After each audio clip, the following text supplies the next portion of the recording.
Harlem, New York. 11:47 p.m. Thursday, March 17, 1966. The back room of Small's Paradise reeked of power and consequence. Cuban cigar smoke hung in the air like morning fog, thick enough to taste the money that bought it. Ice clinked against crystal glasses filled with 20-year-old bourbon, the sound sharp against the muffled jazz bleeding through the walls from the main floor. Outside, March wind rattled the windows of 135th Street, but inside this room, the temperature was controlled by one man's presence. Ellsworth Bumpy Johnson sat at the head of a mahogany table scarred by 3 decades of negotiations, ultimatums, and the occasional blood spatter. 78 years old, but his eyes held the same Arctic calculation that had kept him breathing while better-armed men rotted in unmarked graves. His charcoal suit was pressed to military precision. His hands, responsible for the systematic governance of Harlem's underworld since the Roosevelt administration, rested motionless on the polished wood. No wasted motion, no nervous energy, pure, distilled authority. Across from him sat Frank Lucas, 26 years old, Bumpy's driver, his student, his mistake. Lucas wore a chinchilla coat that cost more than most families in Harlem earned in 2 years. The coat was a statement, a declaration that the apprentice believed he had graduated. Tonight, he would learn the difference between proximity to power and possession of it. The conversation had started routine. Territory adjustments along the East River docks, a delayed heroin shipment from Marseille, the usual chess moves of men who treated human misery as commodity. Then Frank Lucas forgot the first rule of survival in Bumpy Johnson's presence. Silence is the language of respect. The exact trigger doesn't matter. What matters is that Lucas slammed his palm against the mahogany table hard enough to make the bourbon glasses jump. What matters is that he stood up, his chair scraping against hardwood like fingernails on a coffin lid. What matters is that he raised his voice, not just spoke, but raised his voice, at Bumpy Johnson. "This old-school bullshit ain't working no more," Lucas said, his words cutting through the smoke like a blade. "These Italians don't respect us, they tolerate us. I ain't built to be nobody's houseboy, Bump. Not yours, not theirs, not nobody's. Houseboy." The words hung in the air like a death sentence. Every conversation in Small's Paradise stopped mid-syllable. The piano player's hands froze above the keys. 6 bodyguards lining the walls turned their heads in synchronized disbelief toward the corner booth. Even the building itself seemed to hold its breath. Frank Lucas had raised his voice at Bumpy Johnson. In public, in front of witnesses, using words that stripped away 30 years of carefully constructed respect and reduced the king of Harlem to a servant. The silence that followed wasn't just absence of sound. It was presence of consequence. It was the moment before a guillotine drops. It was every man in that room calculating whether they were sitting close enough to become collateral damage when the reckoning began. Bumpy didn't move. He didn't reach for the .38 special everyone knew rested against his ribs. He simply stared at Frank Lucas with the detached curiosity of a mortician measuring a corpse for a casket. Then, with movements so deliberate they seemed choreographed, he reached into his jacket pocket. The bodyguards tensed. Lucas flinched, but Bumpy only produced a silver lighter. He lit his cigar, took a long drag, and exhaled a cloud of smoke directly into Lucas's face. The message was unspoken but deafening. Silence is the language of power, and noise is the language of the weak. What Frank Lucas didn't understand in that moment was that Bumpy Johnson had already decided his fate. Not death. That would be merciful. Something more surgical. Something that would serve as education for every young hustler who thought volume equaled authority. A systematic dismantling that would echo through every after-hours club, every numbers spot, every heroin-cutting house from Harlem to Bed-Stuy. 72 hours later, Frank Lucas would understand the difference between being feared and being respected.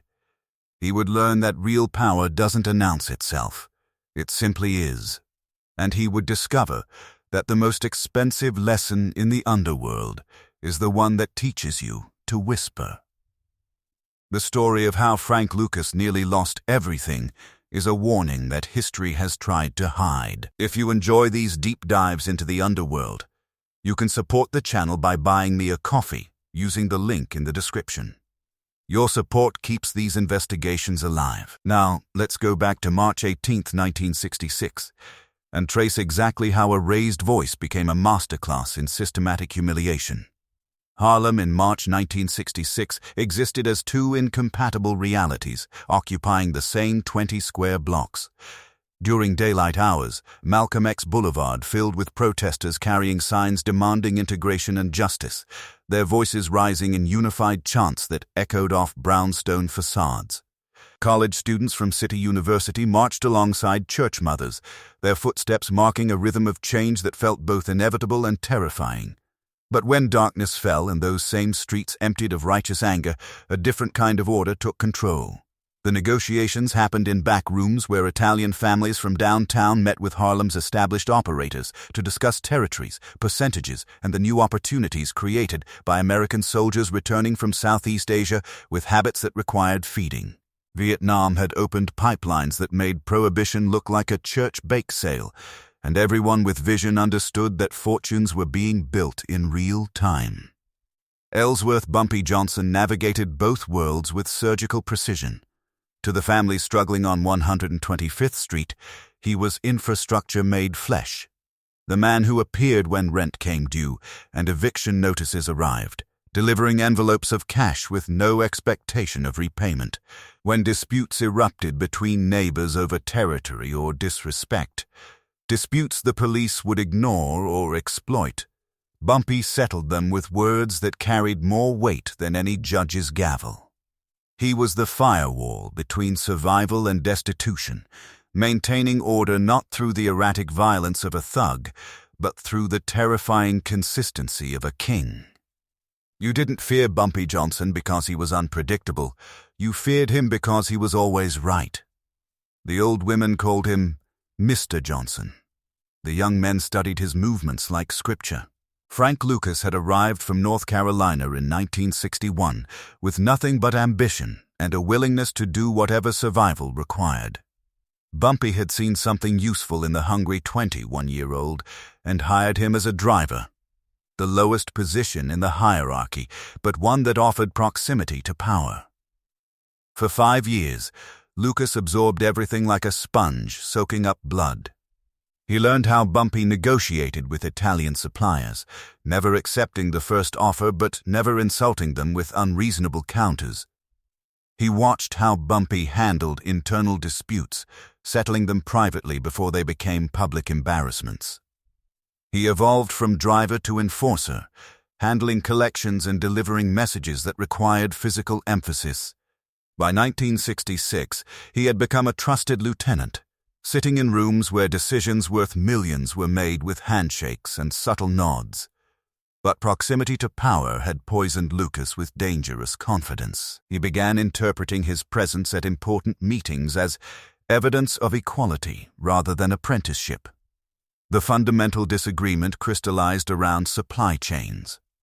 Lucas had been researching Southeast Asian sources, direct connections that could bypass Italian middlemen and triple profit margins.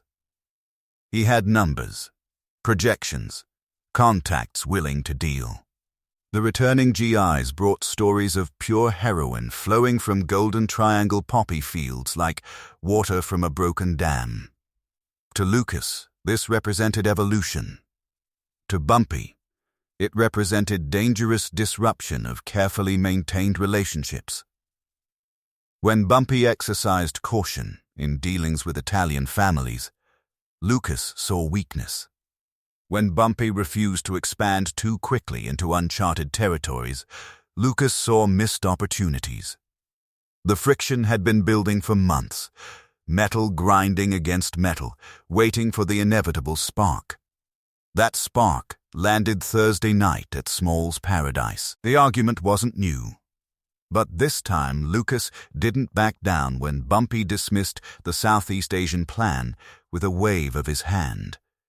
The frustration of 5 years boiled over. He stood up, his chair scraping against hardwood like a warning siren. His palm slammed against the mahogany table hard enough to make bourbon glasses jump and ice cubes rattle.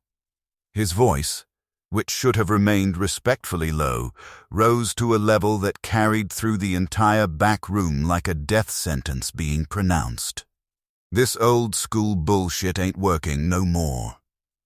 These Italians don't respect us. They tolerate us. I ain't built to be nobody's houseboy, Bump. Not yours, not theirs, not nobody's.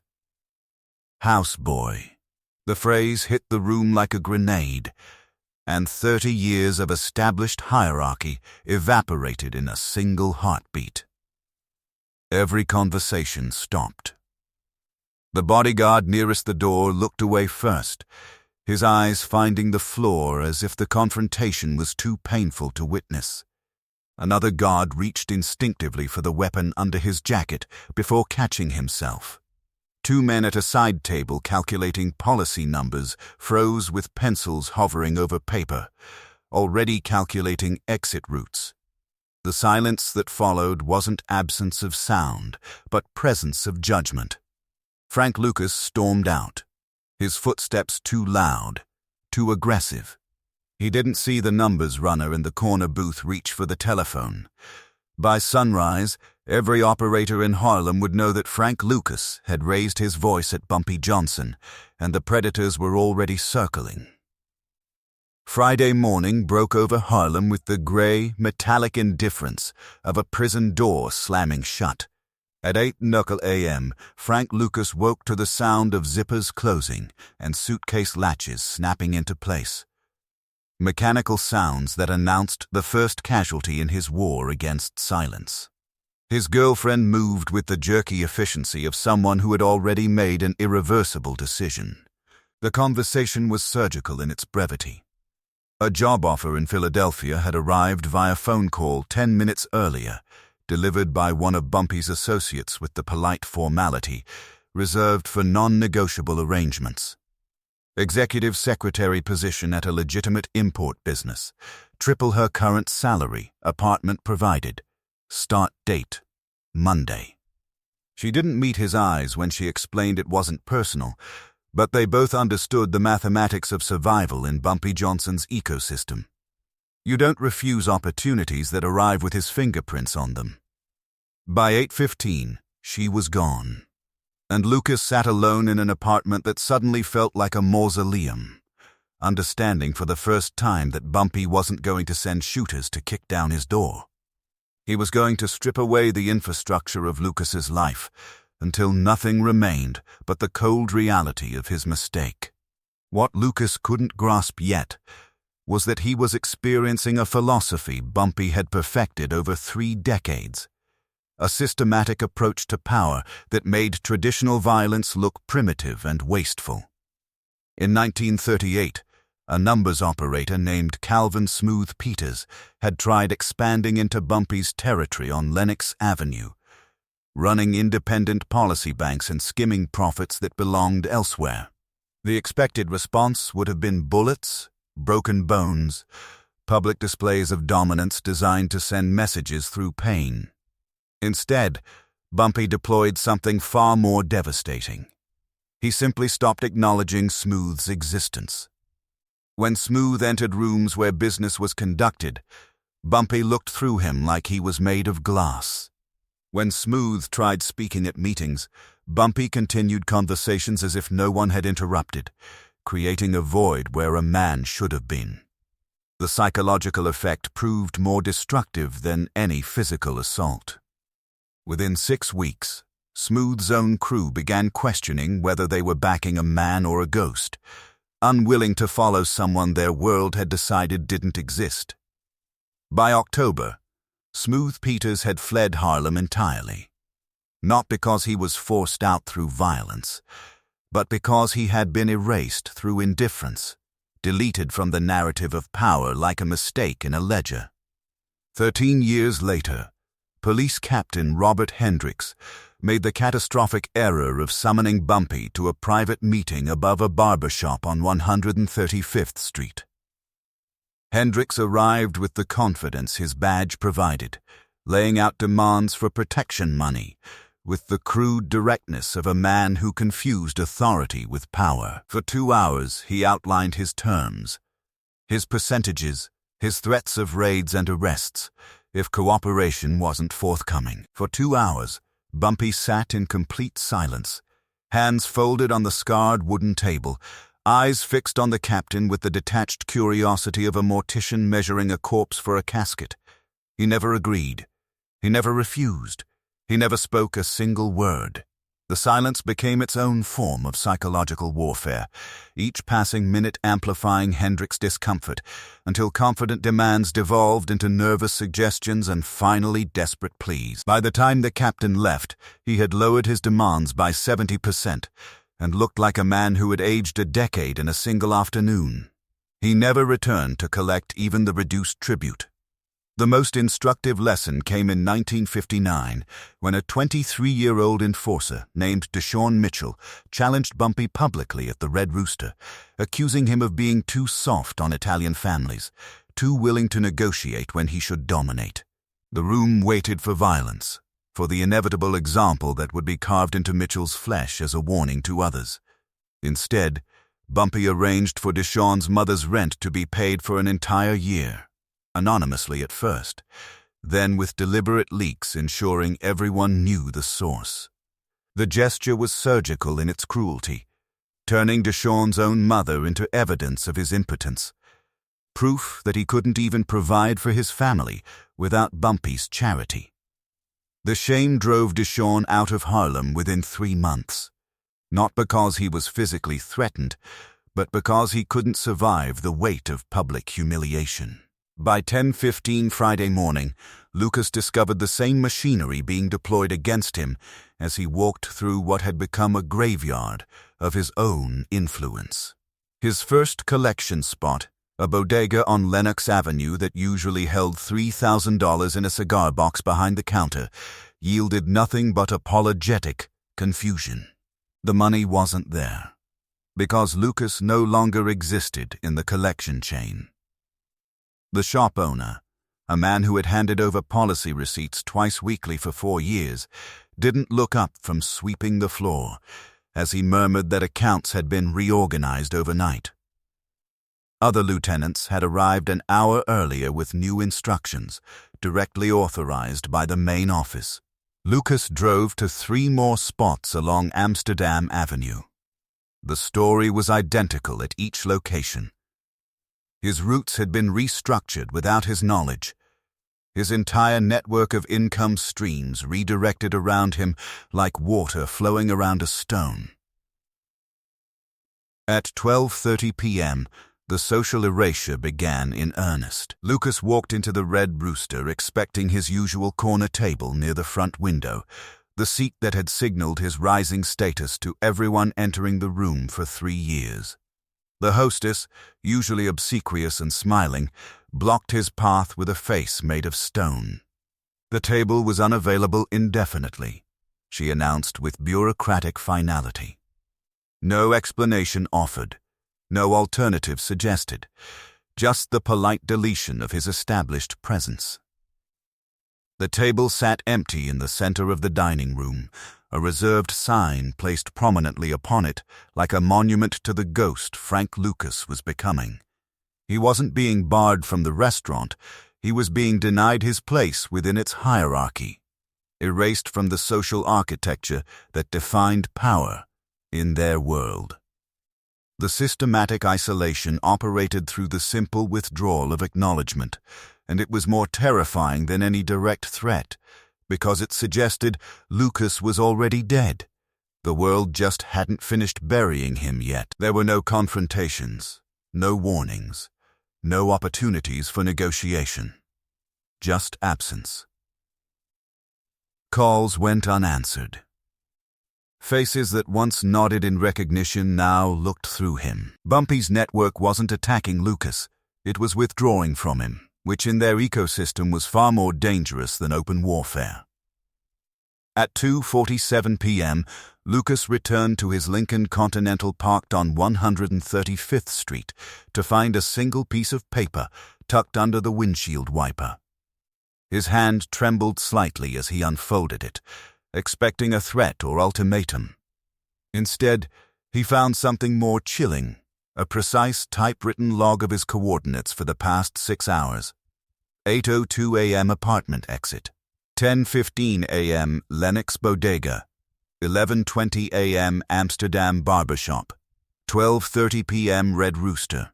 2:15 p.m. Phone Booth, 142nd Street. No signature, no commentary, no demands. Just data, clinical and complete. The message was deafening in its silence. We are watching you. We could have touched you at any moment, and you are still breathing only because we have not yet decided to stop you. The invisible network that answered only to Bumpy Johnson had turned its full attention upon him, and Frank Lucas finally understood that the city itself had become his prison. Hour 18, after the shout found Frank Lucas attempting to weaponize loyalty that had already expired. He summoned his crew to a cramped apartment above a dry cleaner on 147th Street, expecting the 6 men who had sworn oaths over expensive bourbon to rally around their shared interests. Only 3 arrived, spacing their entrances like mourners at a funeral they didn't want to be associated with.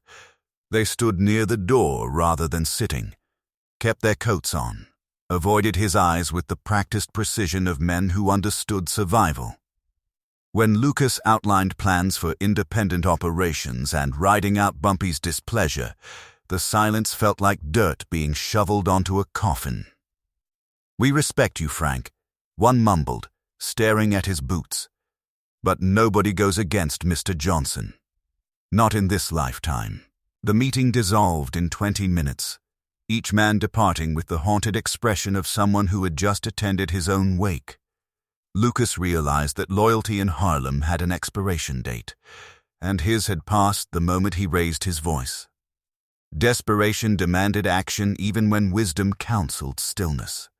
Lucas dispatched his 2 remaining enforcers to confront a mid-level Bumpy associate named Maurice, who operated numbers on 8th Avenue.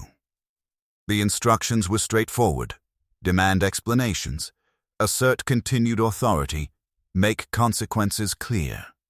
They returned 90 minutes later, looking like men who had received revelations about power that contradicted everything they understood. Both had broken fingers, specifically the index and middle digits on their right hands, the exact tools used to count money and pull triggers. The breaks were clean, surgical, delivered with medical precision by someone who understood anatomy. No other injuries. No extraneous violence, just targeted destruction accompanied by a message delivered with weather report indifference. Tell Frank that hands are only useful when they know their place. The enforcers quit on the spot, understanding that continued association with Lucas was a terminal diagnosis. Hour 22 brought economic strangulation. Lucas's heroin supply chain had been severed with surgical efficiency, not through police interdiction, but through a single word from Bumpy to the Italian families controlling Marseille imports. His connection to the Genovese family evaporated overnight. When Lucas called his contact Carmine, the conversation lasted 45 seconds. Business relationships needed re-evaluation based on changing political considerations. Nothing personal. The line went dead.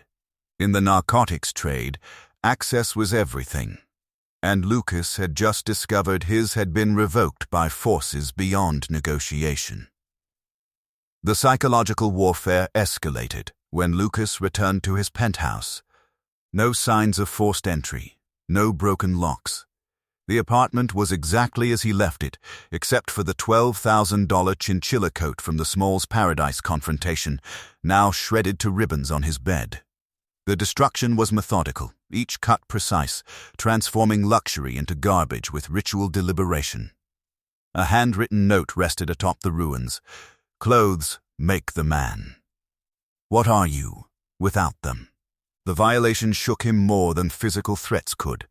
It meant they could reach him anywhere, that his locks were suggestions, not barriers. By hour 30, isolation was total. Every club was suddenly at capacity.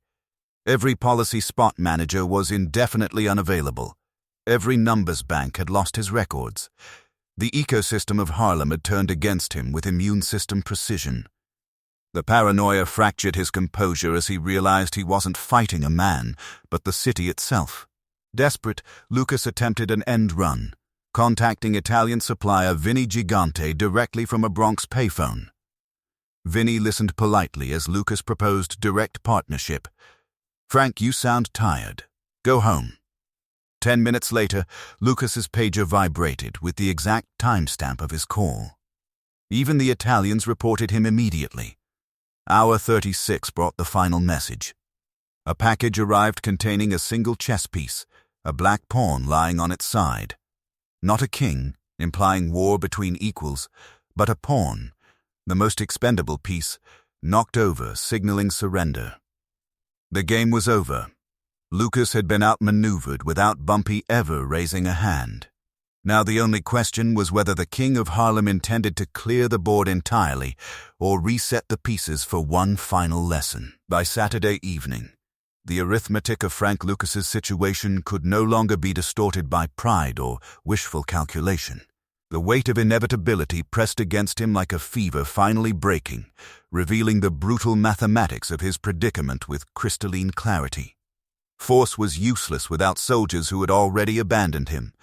Fear was ineffective when directed at men who answered to a higher, more systematic terror. The shredded chinchilla coat still lay across his bed like the ruins of his ambition, $12,000 of luxury transformed into garbage through surgical precision.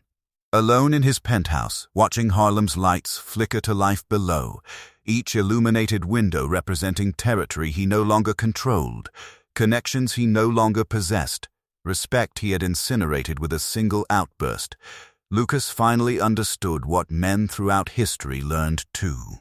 Late, some battles are lost before the first shot is fired.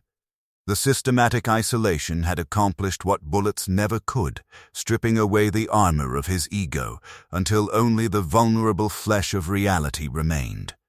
He couldn't win through force because Bumpy had already demonstrated superior firepower without firing a shot. He couldn't win through pride because pride required an audience, and his had been systematically deleted from existence. The request for a sit-down required swallowing poison disguised as humility, the hardest thing Frank Lucas had ever attempted in 5 years of calculated violence and strategic intimidation. He contacted 3 different intermediaries before finding one willing to carry his message, each refusal another confirmation of his diminished status in the ecosystem that had once elevated him. The intermediary who finally agreed was Willie Tate, an older bookmaker who had maintained neutrality through 3 decades of Harlem's shifting power structures. Lucas didn't ask for a favor or demand consideration. He requested an audience, the way a condemned man might request final confession, understanding that even phrasing the request was an admission of defeat that would travel through every policy spot and numbers bank faster than any rumor. The message was surgical in its simplicity. Frank Lucas requested an audience with Mr. Johnson to discuss his errors and seek guidance on proper conduct moving forward. Each word felt like self-inflicted wounds, formal acknowledgement that he had been wrong, that Bumpy had been right, that the natural order he had challenged was immutable as gravity. Tate returned with a single sentence that carried the weight of judgment. Sunday night, 11:47, same place. The precision wasn't coincidental. Bumpy was rewinding the clock to the exact moment of transgression, forcing Lucas to walk through the door of his humiliation like a penitent, returning to the scene of his sin. Sunday, March 20th, 11:47 p.m. Frank Lucas entered Small's paradise transformed. The chinchilla coat that had announced his arrival 72 hours earlier was gone, replaced by a simple black suit that blended into shadows rather than commanding attention. No jewelry beyond a modest watch, no entourage, no swagger. His movements carried the careful precision of a man walking through a minefield of his own creation, each step measured and deliberate. The back room felt identical. Same smoke, same jazz bleeding through the walls, same mahogany table scarred by decades of negotiations, but his position within it had been fundamentally altered. He was no longer a lieutenant entering his domain, but a student approaching a master whose lesson had nearly killed him. Bumpy sat in the same chair, same position, same Arctic calculation in his eyes, but with the slight upturn at the corner of his mouth that acknowledged the education had taken root. Lucas stopped at a respectful distance, waiting. The privilege of speaking first had been reclaimed along with everything else. Bumpy let the silence stretch until it became physical weight pressing against Lucas's chest, then began a 7-minute monologue that dismantled everything Lucas thought he understood about authority. His voice carried the patient tone of a surgeon explaining a procedure, clinical and precise, devoid of anger or satisfaction.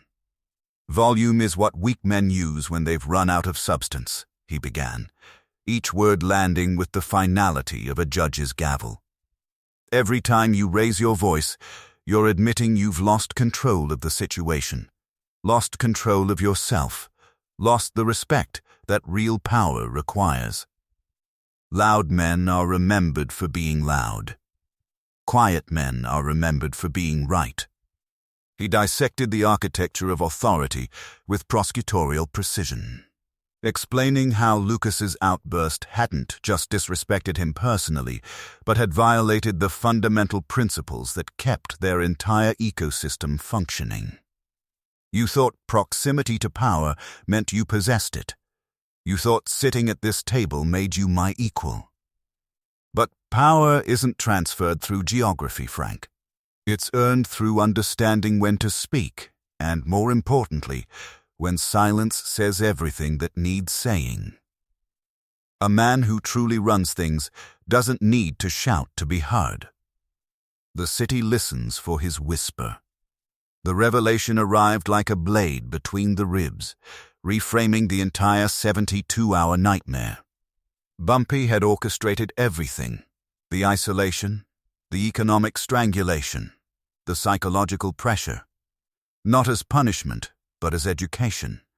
A masterclass in the mechanics of real authority delivered through lived experience rather than abstract theory.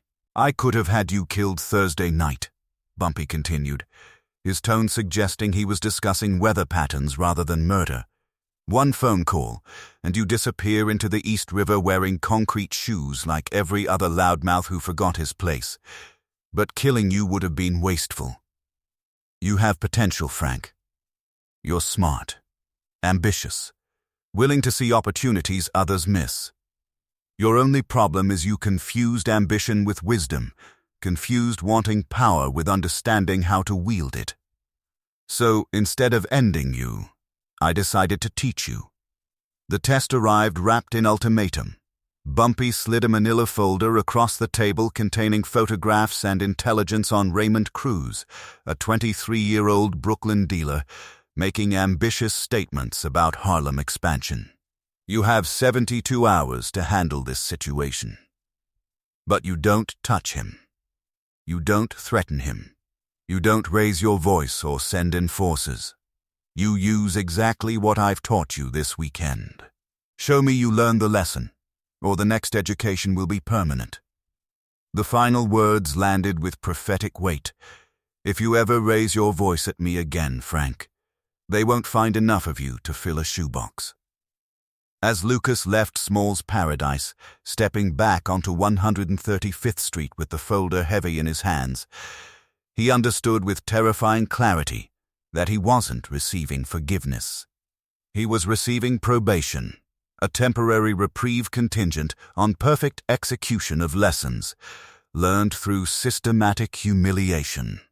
One mistake, one moment of forgotten humility, one regression to the loud, arrogant man who had walked into that room Thursday night, and the education would transition from theoretical to terminal. Monday morning began with Frank Lucas studying Raymond Cruz like a doctoral dissertation that would determine whether he graduated or disappeared. The manila folder became his Bible for 72 hours, each photograph and intelligence report examined with the obsessive focus of a man whose life depended on perfect execution. Cruz was 23, operating out of Bedford-Stuyvesant with the flashy arrogance of someone who had never been taught the cost of volume of a substance. He wore custom suits that announced his presence 3 blocks before arrival, drove a canary yellow Cadillac that screamed insecurity disguised as success, and spoke about Harlem expansion in bars loud enough for bartenders to repeat his ambitions verbatim. Lucas recognized himself in every photograph, saw his own recent mistakes reflected in Cruz's swagger like staring into a mirror that showed the past instead of the present. The young dealer was everything Lucas had been Thursday night: loud, ambitious, convinced that wanting power was the same as understanding it. But where Lucas had learned through systematic humiliation, Cruz was about to receive an education in surgical precision that would reshape his understanding of how authority actually functioned. For 48 hours, Lucas became an anthropologist, observing a primitive culture, shadowing Cruz's movements with the detachment of a mortician measuring dimensions. He resisted every instinct to confront directly, forcing himself instead to map the architecture of Cruz's vulnerability. The intelligence revealed a foundation of sentimental attachments that could be weaponized without firing a single shot.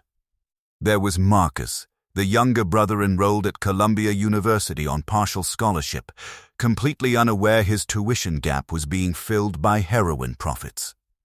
Their parents operated a small dry cleaning business in Queens, church-going people who believed Raymond worked in legitimate import-export, their pride evident in every Sunday dinner conversation about his success. His girlfriend Elena was a nursing student at Kings County Hospital, ambitious and moral, who thought Raymond managed a record store in Manhattan.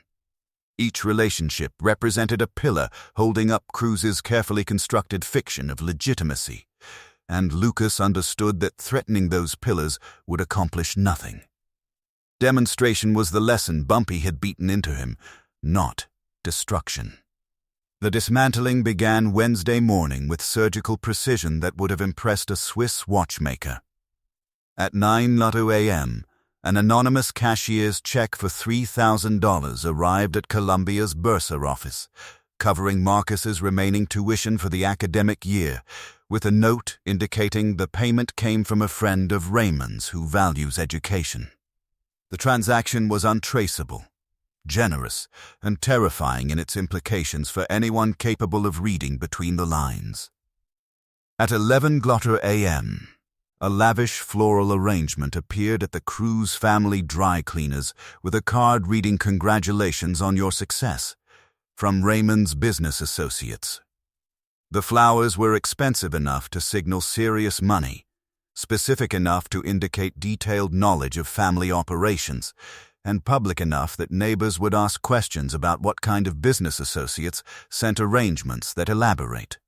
At 1:00 p.m., Lucas arranged a casual encounter with Elena at a coffee shop near Kings County Hospital, introducing himself as an old friend of Raymond's from the neighborhood, engaging in pleasant small talk about her nursing program before casually mentioning the risks of Raymond's line of work with the concerned tone of someone offering friendly warning rather than veiled threat. He never specified what those risks were, never mentioned heroin or territory or violence. The ambiguity, was intentional, planting seeds of doubt that would bloom faster than any explicit accusation. Wednesday, 4 p.m., Lucas sat across from Raymond Cruz in a Brooklyn diner that smelled of burnt coffee and decades of grease, and delivered an 8-minute masterclass in the architecture of power that Bumpy had beaten into him through systematic isolation.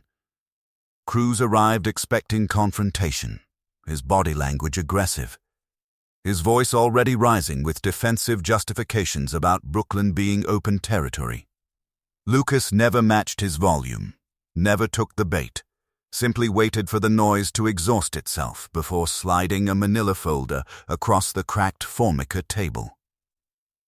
He spoke with the quiet precision of a surgeon explaining a terminal diagnosis, never threatening, never raising his voice, simply laying out the mathematics of their situation with clinical detachment. "Raymond, we're not here to fight, we're here to do math." He explained Harlem's architecture of power not as a threat, but as a geological fact, immutable and dangerous to ignore. Territory wasn't measured in blocks but in funerals. Lines had been drawn in the 1930s through wars Cruz had never heard of, involving men whose decisions still governed the present. Then Lucas opened the folder. Photographs spilled out. Marcus walking across Columbia's campus with tuition paid and future secured. Their parents leaving Sunday Mass holding hands. Elena in her nursing scrubs waiting for a bus after a double shift. Each image was proof of surveillance, of access, of intimate knowledge. Lucas pointed to them one by one with deliberate slowness. "These people matter more than territory, Raymond. They have futures. They have peace. Right now, they're safe because the ecosystem is balanced. You coming uptown unbalances things." He leaned forward slightly, his voice dropping to a whisper that forced Cruz to strain to hear. "I could have hurt them yesterday. I could have told them everything. I could have destroyed the life you've built around your operation. But I didn't. I paid your brother's tuition instead. I sent your parents flowers. I had coffee with your girl and didn't say a word about what you really do. Think about what that means. Think about the difference between what I could have done and what I chose to do. That's the difference between volume and power, Raymond. Loud men make threats. Powerful men make demonstrations." The calculation played across Cruz's face like a film reel, each frame showing him processing new understanding about how authority actually functioned in their ecosystem. Lucas could have destroyed his family's perception of him, could have endangered his brother, could have shattered his relationship with surgical precision. But instead he had chosen demonstration over destruction, proving capability without exercising it, showing mercy that was somehow more terrifying than violence because it implied resources and restraint that exceeded anything Cruz could match. The realization washed over him like cold water. He looked from the photos to Lucas's calm, impassive face, understanding that this wasn't a threat of violence he could fight with guns, but a demonstration of omnipresence he couldn't defend against. Within 5 minutes, all talk of Harlem expansion evaporated like morning fog under direct sunlight. "I understand," Cruz whispered, his voice stripped of all volume. "We stay in Brooklyn." Lucas stood up, leaving the folder on the table. He didn't smile. He didn't offer a handshake. As he walked out of that Brooklyn diner, the lesson crystallized into something beyond task completion. He wasn't just handling a territorial dispute for Bumpy's approval. He was absorbing a philosophy that would define every future approach to power, conflict, and authority. He had internalized the lesson not as a completed assignment, but as a fundamental rewiring of his operating system. Silence was more lethal than shouting. Demonstration was more effective than destruction. Real power didn't announce itself through volume, but through the terrifying precision of knowing exactly where to apply pressure without ever raising your voice. He understood for the first time that Bumpy Johnson hadn't just taught him how to handle a rival, he had given him the blueprint for building an empire. Thursday night awaited at Small's Paradise, where Bumpy would measure not just the success of the mission, but the transformation of the man.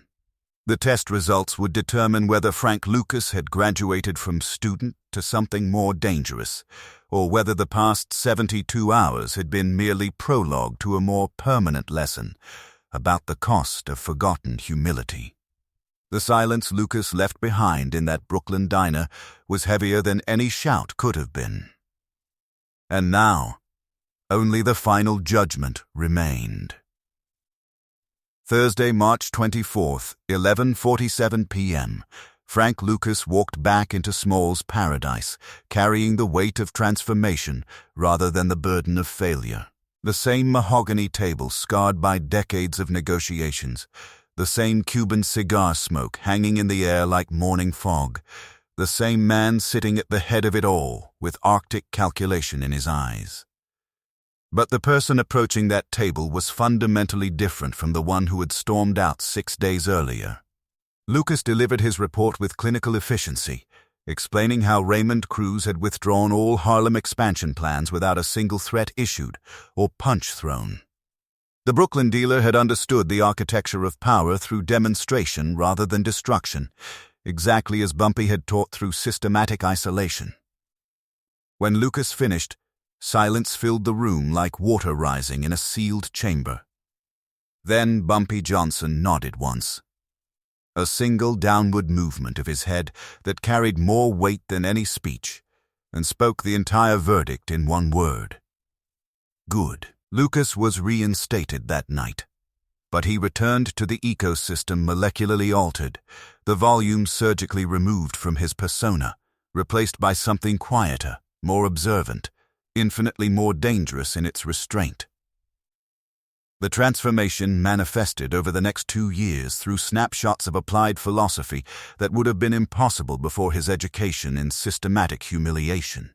When disputes erupted with Italian suppliers over delayed shipments in late 1966, the old Lucas would have demanded emergency meetings and threatened to walk away from deals.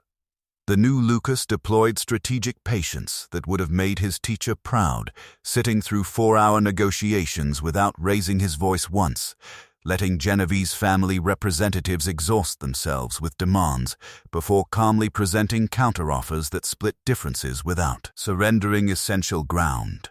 He gathered intelligence on the supplier's own vulnerabilities, their dock schedules, their relationships with corrupt customs officials, their internal family politics, and quietly leveraged that information to negotiate better terms without ever crossing into confrontation. He built loyalty among Harlem's smaller operators not through fear of consequences, but through the systematic application of respect and economic stability, paying his people fairly, settling their disputes privately, protecting their storefronts from freelance stick-up crews, covering legal fees. When arrests hit, Lucas was becoming what Bumpy had always been. A force that operated through gravitational pull rather than explosive energy, bending the ecosystem around himself through patient accumulation of authority rather than sudden seizures of territory. July 1968 arrived with the inevitability of a debt finally coming due when Ellsworth Bumpy Johnson collapsed from a heart attack at Wells Restaurant on 7th Avenue, gone before the ambulance could navigate Harlem's narrow streets. At the funeral, 6 men carried the casket that contained the body of the man who had governed Harlem's underworld since the Great Depression. Frank Lucas was one of them, positioned at the front left corner in a public acknowledgement that the student had become the inheritor. As he walked those final steps toward the grave, feeling the weight of his mentor pressing against his shoulder, Lucas understood he was carrying more than a body. He was carrying a philosophy, a methodology, a complete rewiring of how power functioned that would define everything that followed. The transition wasn't formalized by ceremony, but by continued function. The ecosystem still operated, money still moved, disputes still found resolution, and Lucas stood inside the architecture of authority no longer as apprentice, but as one of its primary engineers.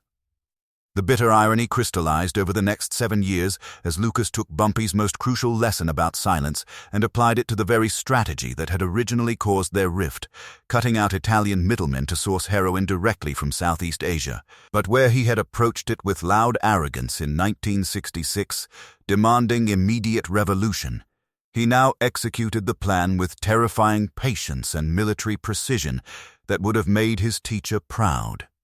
He traveled to Bangkok, cultivated relationships with Golden Triangle suppliers over months of careful negotiation, never rushing, never demanding, simply demonstrating reliability and discretion.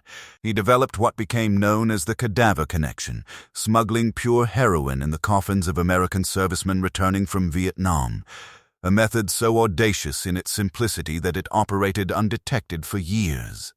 He branded his product Blue Magic, creating a reputation for quality that allowed premium pricing without territorial wars, building an empire that generated over $1 million per day at its peak through corporate discipline rather than chaotic violence. Frank Lucas became one of America's most successful heroin importers by combining Bumpy's philosophy of quiet authority with his own appetite for systemic innovation, controlling the streets through organizational efficiency that rivaled legitimate multinational corporations. But his 1975 arrest exposed the fatal flaw that even perfect students carry, the tendency to forget the original lesson once success breeds the very arrogance that nearly destroyed them years earlier. Lucas had started wearing chinchilla coats again, appearing courtside at Madison Square Garden for the Ali Frazier fight, granting interviews to magazines, raising his volume through visibility until federal prosecutors couldn't ignore the noise. The man who had learned that real power whispers had begun shouting through his lifestyle, forgetting that demonstration of capability was more effective than advertisement of wealth.